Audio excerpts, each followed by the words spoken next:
What's up everybody, welcome to my management channel. My name is Andy and today I'm gonna be doing an update on MMTLP and Finner Saga. I got the cash in the bag, stadium packed. Born a rock star in this life, gonna live it up. And guys, on today's video I will show you quite interesting news. I will show you quite challenging facts that are exposing the U3 halt panel, MMTLP U3 halt panel, and I will explain you my point of view and how we have to prove the certain theory in order to use it in our potential litigations. So, and before we dive deep into all of this, guys, please hit the like button for YouTube algorithm and drop me a line in the comment section if you think my videos are valuable for you.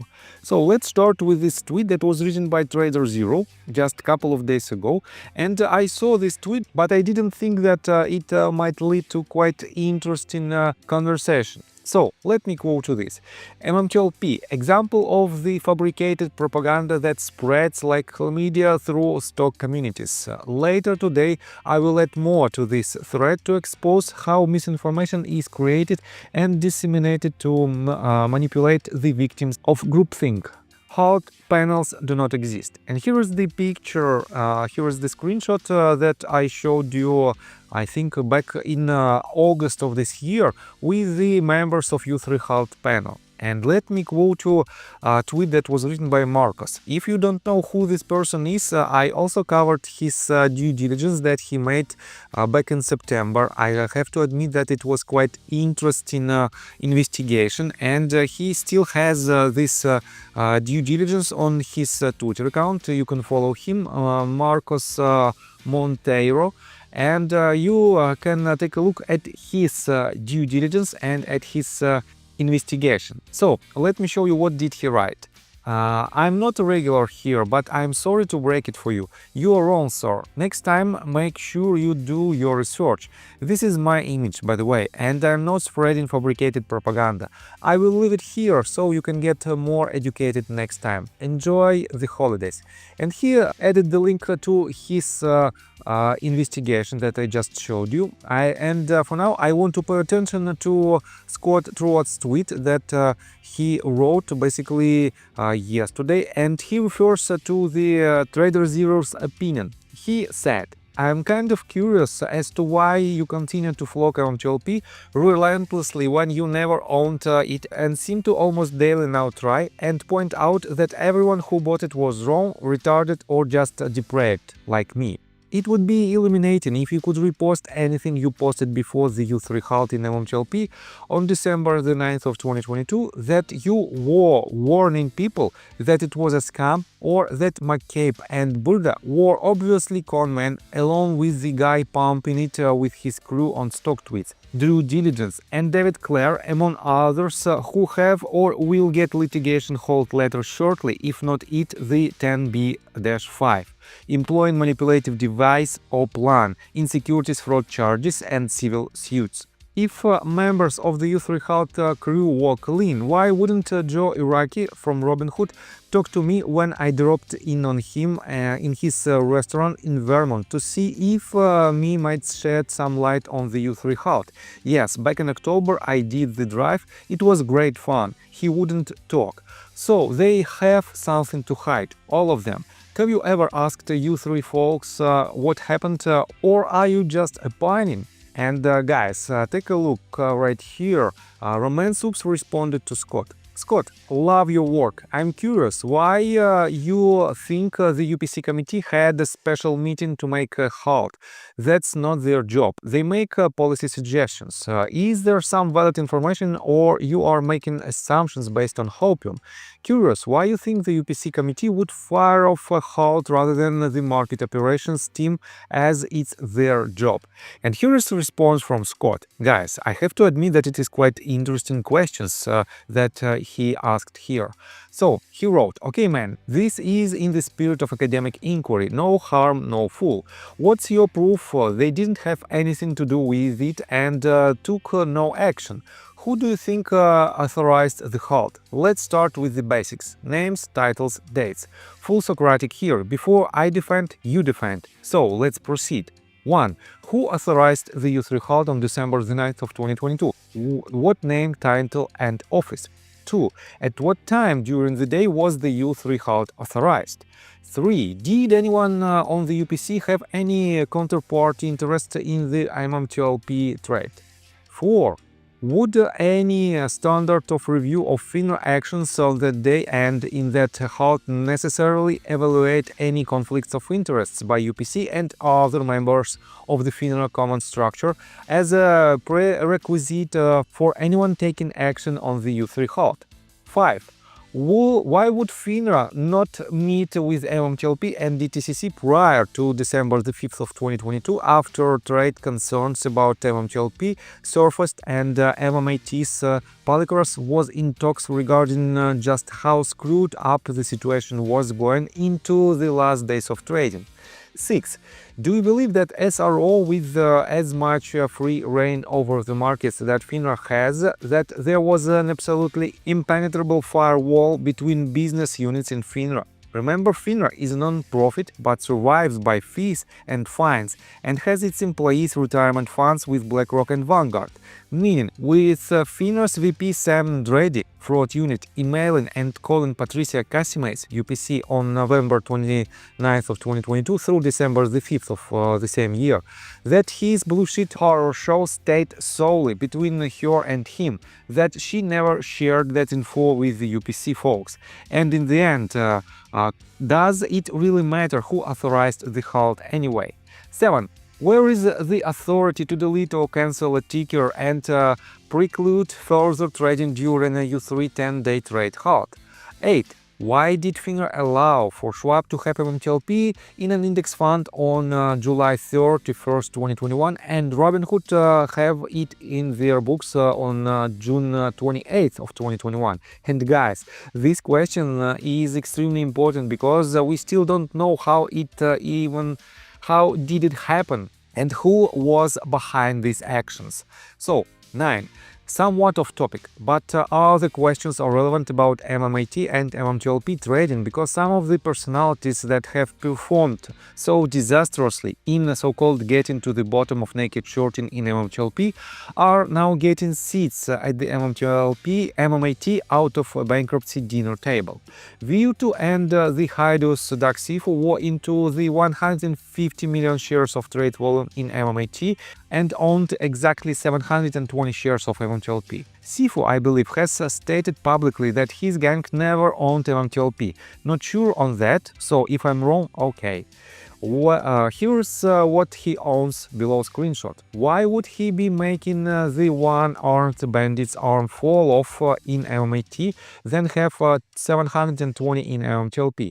I truly believe he was heavy in MMTLP on the downside. Just like my Cape, Burda and their pals, everyone in NBH and TRCH management knew there was no oil and played the markets accordingly. And guys, I have to admit that this statement is quite severe. Scott thinks that Greg McCabe and John Burda, on top of the fact that they sold some of their shares, they were on the short side of the trades. This means they shorted MMTLP back in December of 2022. And if it is a reality, definitely they have to be prosecuted. And in this case, guys, the wrongdoers in this case are crystal clear. So I have to admit that for now it is just an assumption of Scott, and in my opinion, everything should be proven by court. And because of this, guys, do not be in a hurry, do not try to force any actions, and do not make allegations in regards to certain people and facts. Just wait for the resolution, wait for the judge's responses, and wait until we have some substantial information on this case. So, and I have to admit that in general these questions are very important, and I don't want to judge these questions. I just want to see the answers on these questions, and then I will be able to make my own conclusion. But at the same time, guys, take a look right here. Trader Zero wrote this tweet in response to basically this entire saga, in response to his own tweet, and he wrote the following. Since Marcos commented on this, claiming he created the U3 halt panel poster and said I was wrong and needed to be educated, then blocked me, so I couldn't reply directly. I will explain why in very simple terms, why it isn't correct. 1. FINRA Market Regulation Department has sole authority over trading halts, particularly under the U3 code. There is no panel. FINRA is the top-end regulatory authority responsible for overseeing market integrity and ensuring orderly operations. The UPC committee is just a committee within FINRA, tasked with developing operational guidelines like settlement rules. It has no independent authority. And he added several links that lead us to FINRA official website, and I don't want to dig deeper. You can do it by yourself and make your own conclusion, but let me quote you further. The FINRA halt announcement UPC 35-22, 35th notice of 2022 advisory on the MMTLP U3 halt was just a way to document the event. It's a part of a tracking system for updates to trading and settlement practices. It doesn't mean the UPC committee had any involvement whatsoever. He wasted an incredible amount of time in his rabbit hole on the UPC notices. I commend him for his efforts, but he is clearly not a data analyst, and the conclusions he draws from these unrelated comparisons are pure speculation based on multiple misunderstandings. I always scratch my head when these guys get so cocky. I mean, the guy is widely creating his story on his own. If these guys with intelligence spend half the time learning actual market mechanics as they do on these conspiracies, they'd be rock star traders. I can think of several guys who turned that corner after battling with me like stubborn mules. I won't call them out, but if they want to chime in, they can. Either way, my post will remain. There is no such animal as a UPC halt panel, and describing them, this exalted role as some powerful entity with any influence is completely inaccurate. So, guys, I have to admit that it is quite important statement, and let me show you what did Mark Basile write in this case. Trader Zero is correct. This community has wasted so much time going down rabbit holes without understanding market mechanics and regulatory authority. I think Marcos does good research, but the conclusions are misplaced. Blame starts with the issuers. Start there. Look at the creation of the trans docs. Whether intentional or not is the starting point. I said this 18 months ago. I alerted the community of several issues. And guys, I have to admit that for now we are at the certain point of our saga, and this point is quite pivotal. For now, we have a lot of speculations around this entire saga, but some of them were dismissed by the court and some of them are not.